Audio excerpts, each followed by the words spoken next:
जनरञ्जित खञ्जन मञ्जुललोचन लोकन पूर्णदये कुञ्जर चर्म कुटुम्बिनि काञ्चन नूपुर शोभित पादयुगे सञ्चित पाप विनाशिनि कुञ्जर वक्त्रसुतेऽम्बुज तुल्यपदे पालय मां भुवनेश्वरि बालकमानत मादृत भक्तजने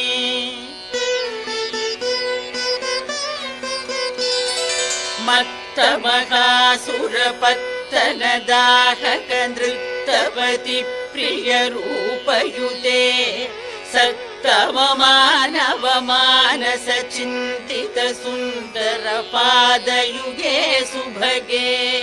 ध्वस्त खलासुर हस्तगताङ्कुश शोभिनि मत्तमरालगते शङ्करि मे भुवनेश्वरि शङ्कुरु शङ्ख समानगले विमले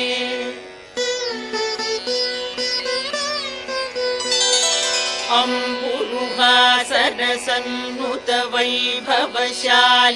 शूलिनि शैलसुते तुम्बुरु नारद गीत गुणे मणिमण्डित मण्डप मध्यगते अम्ब कदम्ब वनावसथे